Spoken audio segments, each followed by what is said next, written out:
Para la elaboración de la columna de fuentes de verificación, lo primero que vamos a hacer es determinar qué son, segundo, para qué se utilizan dentro del proyecto y por último, cómo se formula. Entonces, ya dijimos en la presentación del video que el paso anterior fue elaborar los indicadores de cada uno de los objetivos que tiene la matriz de marco lógico. En este video, una cosa que de pronto no dije en el anterior, es que las actividades dentro de la parte técnica, recuerden que estamos viendo algo que técnicamente se llama teoría general de proyectos, indistintamente de que diferentes metodologías me exijan o no me exijan ciertos elementos. Dentro de teoría general de proyectos, la matriz de marco lógico no requiere de establecimiento ni de indicadores, ni de fuentes de verificación, ni de supuestos. ¿Por qué razón? Porque como las actividades son acciones, en realidad yo controlo mi proyecto a partir de entregar unos presupuestos de cada uno, cuánto me cuesta elaborar cada una de esas actividades. La fuente de verificación pues siempre va a ser el informe presupuestal del proyecto y el supuesto siempre va a ser que no hayan variaciones bruscas de los precios de mercado. Entonces, por eso dentro de teoría general de proyectos no me exigen establecer ni indicadores para las actividades, ni fuentes de verificación, ni supuestos. Pero hay algunas metodologías como la MGA, la metodología general ajustada del DNP, que sí los exige. Entonces, nos vamos a concentrar en este curso en los tres tipos de objetivos que hay. Ya en el video pasado enseñamos más o menos cómo se elaboran los indicadores. Ahora vamos a determinar las fuentes de verificación de nuestro proyecto. Recordemos que dentro de la matriz de marco lógico hay dos columnas o dos elementos que son herramientas de planificación. El resumen narrativo, que ya lo aprendimos a elaborar, viene del árbol de objetivos, y los supuestos que tienen que ver como con los riesgos del proyecto. En el siguiente video vamos a enseñar a hacer los supuestos, pero tanto los indicadores como las fuentes de verificación se convierten en herramientas de evaluación y de seguimiento de mi proyecto. Por eso es tan importante elaborar unos buenos indicadores y determinar muy bien cuáles son las fuentes de verificación. Entonces, las fuentes de verificación como herramientas de evaluación, ¿qué me dicen? Después de haber formulado los indicadores, el paso subsiguiente es determinar las fuentes de verificación. ¿Qué son las fuentes de verificación? Documentos en los cuales el evaluador ex post del proyecto, después de que haya terminado todas las actividades del proyecto, puede encontrar la información necesaria para verificar que los resultados que usted como formulador del proyecto planteó realmente se alcanzaron. Entonces, dicho de otra manera, las fuentes de verificación son documentos en los cuales el evaluador ex post, el que va a venir después de haber terminado todas las actividades del proyecto, va a poder encontrar la información para, aplicando las fórmulas matemáticas, verificar que realmente el objetivo que usted como formulador planteó en el proyecto se alcanzó. Otra manera de decirlo: en los indicadores, el formulador determinó unas variables. Con esas variables se construyeron fórmulas matemáticas, las cuales, al aplicarlas, se va a alcanzar, se va a poder ver el grado de alcance de los objetivos que se plantearon. Las fuentes de verificación son esos documentos donde voy a encontrar la información para aplicar esas fórmulas matemáticas. ¿De dónde salen estas fuentes de verificación? Yo en lo personal recomiendo esto, vuelvo y le repito, yo estoy construyendo estos videos y estoy construyendo los documentos que acompañan estos videos con base en mi experiencia como formulador de proyectos. Lo que yo hago es en el análisis de involucrado, determinar qué insumos me pueden entregar ellos que hagan parte de esos objetivos, de esos indicadores y de esas fuentes de verificación.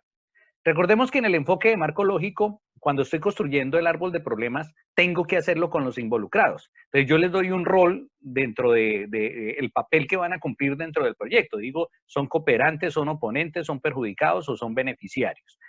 Técnicamente, en teoría general de proyectos, esos roles que ellos desempeñan se les llaman mandatos. Es decir, los beneficiarios son los directos jefes, mandatarios del proyecto.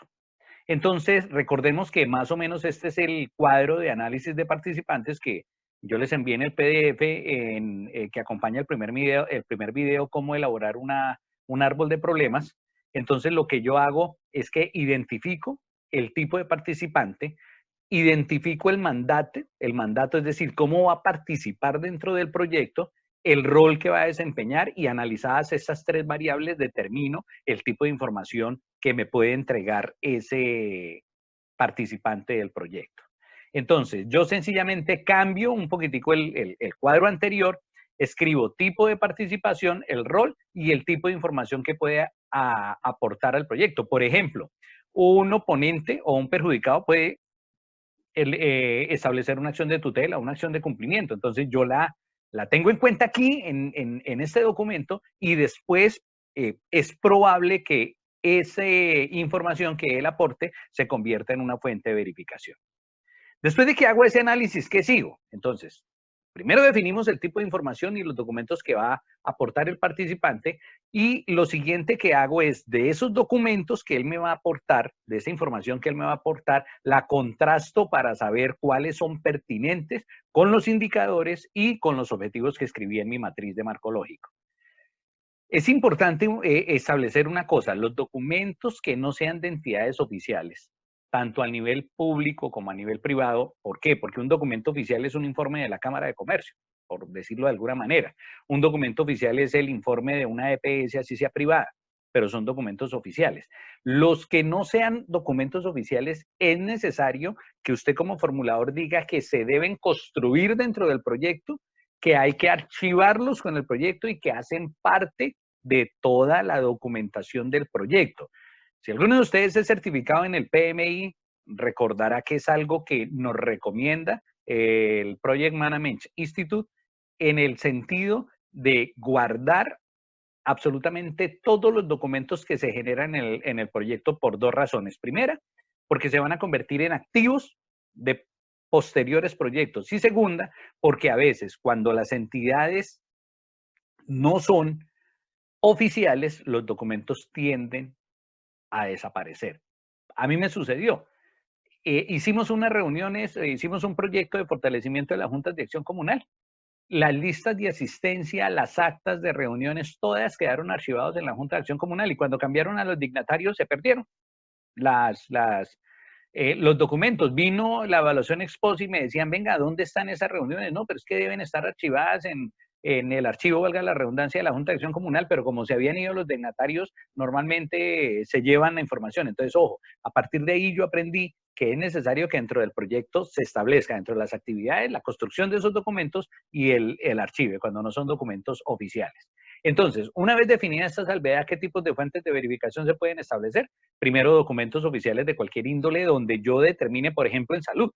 Colombia adolece de buenas fuentes de información, pero en el sector salud sí hay muchísimas. Entonces, cuando el proyecto tiene que ver con salud, yo sencillamente escribo dentro de mis fuentes de verificación en el ASIS que genera el municipio cada año, se puede determinar el número de enfermedades que había en periodo 1 sin proyecto versus periodo 2 con proyectos. Las encuestas oficiales, encuestas de satisfacción elaboradas y aplicadas por el proyecto y archivadas por el proyecto, planilla de asistencia a capacitaciones, archívelas dentro del proyecto, planilla de recibo de beneficios, cuando yo le estoy entregando a los beneficiarios objetos materiales o cuando ellos están participando de beneficios inmateriales, yo hago un acta de entrega, un acta de recibido, un acta de participación y eso lo archivo dentro del proyecto. Informes de obra, desde luego, cuando los proyectos son de infraestructura, informes presupuestales cuando son de ejecución presupuestal, informes de gestión, fotos, archivos, videos, etcétera, etcétera. Entonces, ¿qué tengo que hacer? Esta es una matriz ejemplo. Mejorar la calidad de vida, informes recibidos, ingresos recibidos en el periodo versus periodo 1, informe de coyuntura económica anual del municipio o departamento, es un documento oficial, yo lo menciono ahí.